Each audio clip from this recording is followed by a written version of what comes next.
എനിക്ക് ഈ 2 മണിക്കൂർ ഒട്ടും ലാഗില്ല, പെട്ടെന്ന് പോയ പോലെയാണ് ഫീൽ ചെയ്തത്. ഞാൻ 10-28 കിലോമീറ്റർ ജാക്കറ്റ് ഇട്ട് ഈ സിനിമ കാണാൻ വേണ്ടി വന്നതാണ്. ഞാൻ ഭയങ്കര ഹാപ്പിയാണ്. ഇത് കൊള്ളാം.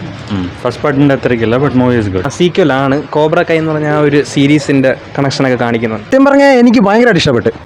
അങ്ങനെ ഭയങ്കര പടമൊന്നുമില്ല, ഭയങ്കര ഫൈറ്റൊന്നുമില്ല, പക്ഷേ ഉള്ളതെല്ലാം നല്ല നൈസാണ്. നല്ല നമുക്ക് ആ ഒരു പഴയ ഓർമ്മ ഉണ്ടല്ലോ, അത് നമുക്ക് എന്തായാലും പുതുക്കാൻ പറ്റും. നമുക്കിപ്പോൾ എപ്പോഴും പഴയതായിരിക്കുമല്ലോ നമുക്ക് എപ്പോഴും സ്പെഷ്യൽ. അപ്പോൾ അങ്ങനെ നോക്കുമ്പോൾ നമുക്ക് ഇത് മറ്റേ തന്നെയാണ് ബെസ്റ്റ്. പക്ഷേ ഇതെന്ന് പറയുന്നത് ഇത് നല്ല നീറ്റായിട്ട് എടുത്തിട്ടുണ്ട്. ഒരു നമുക്ക് ബോറോ ലാഗോ അങ്ങനെ ഒന്നുമില്ല, നല്ല എൻ്റർടൈൻ ആയിട്ട് ലാസ്റ്റ് വരെ കണ്ടിരിക്കാൻ പറ്റുന്നുണ്ട്. പഴയ ഒരു ജാക്കി ചാൻ നല്ല ഏജ് നമുക്ക് ഫീൽ ചെയ്യും. കാരണം പുള്ളിക്ക് ഓൾറെഡി 10-79 വയസ്സുണ്ട്.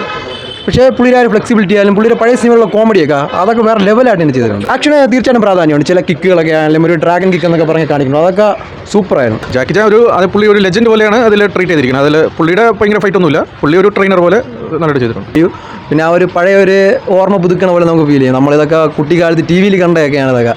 ജാക്കി ചാൻ്റെ സിനിമകളാണെങ്കിലും ഇതുവരെ ഞാൻ ജാക്കി ചാൻ്റെ ഒരു സിനിമ അങ്ങനെ തിയേറ്ററിലൊന്നും കണ്ടിട്ടില്ല. അപ്പോൾ ആ ഒരു എക്സ്പീരിയൻസ് ഒക്കെ കൊള്ളായിരുന്നു.